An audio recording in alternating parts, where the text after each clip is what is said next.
Hi, I'm excited you're back. This second video is about fat shaming. It comes from a specific type of negative response that I got from the last video. The last video posted about stuff that was going on in UCSC last quarter received a huge amount of positive feedback that blew me away, and it received a significant amount of critical feedback that led to really useful conversations. And those things are great. What I'm talking about today are specific types of comments that just made fun of me for being fat that have no use being anywhere. These kind of comments were, the easy ones to understand were like, "Shut up, you fat whore." Someone called me a whale. They think they're being clever. I really like whales, so I don't really consider it an insult. And there were like comments that said like, "I'm only feminist because I'm fat and ugly," which I can tell you is not true. The scariest comment that I received in the YouTube comments before I disabled them was, there were multiple, and it was this line of reasoning that said, "You're so fat that I wouldn't rape you." My first reaction to that is like, way to not get my point. Like, I hope you never do, no matter what weight I'm at. Like, I do not consider that an insult. But I think it stems from this underlying logic of, you know, you aren't lovable because you're fat. That you should feel blessed or feel lucky if I want to non-consensually have sex with you, because you're not going to have sex otherwise. Which I can tell you, A, is not accurate, but also is really harmful. It's like that kind of stuff, like, no one wants to hear that. Now, those kind of hurtful comments could have really destroyed someone who was posting on YouTube or in real life, but which makes them totally not okay. But I can walk away from them because I understand the reasons that being thin is what's popular today. So my logic is, back in times where food was really scarce, where there was a lot of famine, it was really popular, or the ideal was to be fat. Because if you were fat, it means that you were wealthy. You're wealthy enough to not have to work in the fields, to not have to starve.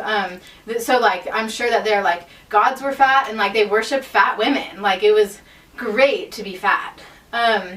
In a lot of the same way, it makes sense today that it is great to be thin, or that the ideal is to be thin. Because we have such an excess of food around, and especially fast foods that aren't as healthy for you, that like, to be thin means that not only do you have the money to pay for the organic food or the vegetables or the whole wheat, but it also means that you have this like self-control to go to the gym. The self-control to go. Gyms always make me laugh because like, we've built up all this technology over centuries to never have to lift a finger, and then we use that technology to exercise because we realize that it's necessary. So being thin means that you are working harder. In this day and age, it does. It means, and it makes sense because the ideal is what's harder to achieve, and being thin today is what's harder to achieve. And I understand that. Now, it's also worth it to think about the fact that the United States has this idea that if you work hard enough, you can get to where you want to be. And while I think that's true in some cases, I don't think it's true as a blanket statement, and especially when we're talking about weight, it's not true that everyone can reach the thinnest or a very thin ideal that they would want to.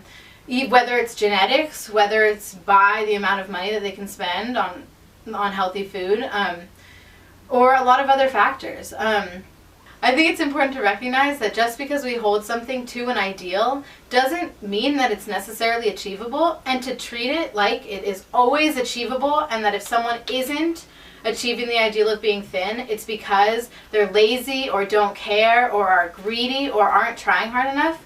Those assumptions are just untrue. The weird thing to me is that we would never, you know, if we see someone that's super physically fit, we would never say like, "Oh, do you keep up on your reading? Like, can I talk to you about current events? Can you hold an intellectual conversation with me? Like, do you have healthy relationships in your life?" We would never ask those kinds of things because all those things are assumed. But we ask them to people who are fat. We say, like, we make assumptions about their intellectual capabilities, their emotional capacities, their self-control, their interpersonal relationships that I don't think are warranted. So you may be thinking at this point, okay, Cynthia, I get what you mean, but what about health? What if I really care about the people around me being healthy? And I think it's a legitimate question, and there are 3 things that I want to say to it in response. So the first one is, health does not always equal weight. It's not an equivalent relationship. And I know that you'll understand me when I tell you to think about friends you have who are really thin and eat crap all the time. And they're thin because their bodies do that. Their metabolisms are fast or whatever reason.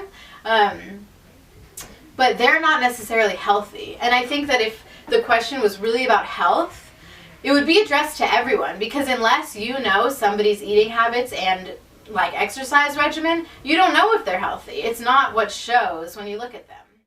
So the second part of my response is that I don't feel like I see the same concern about health when it goes to the other extreme of the spectrum, which is eating disorders. I think eating disorders are a really, really prevalent problem, especially in the United States. And I don't see the same kind of concern. And I think that the concern would be different whether someone had an eating disorder and looked really sickly and looked really thin, or like looked kind of healthy or at normal weight and had an eating disorder. I don't think there'd be as much concern addressed to that individual, and like that's weird to me, because I think if it were really about health, again, it wouldn't be as much about how you looked as the health of the person.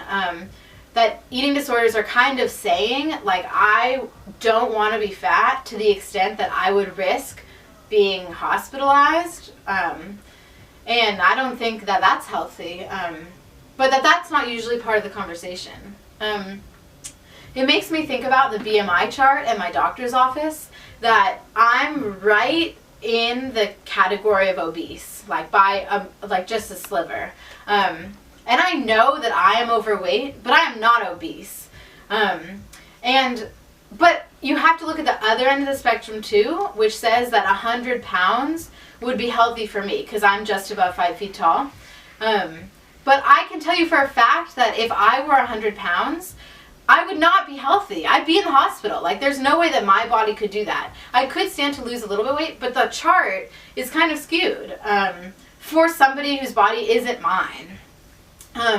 And so I think my point with that is that oftentimes the other end of the chart that's about being overweight and obese is like really, really spotlighted when it comes to health, and that being underweight is not given as much importance. And I think if you're genuinely concerned about health, the whole chart has to have value.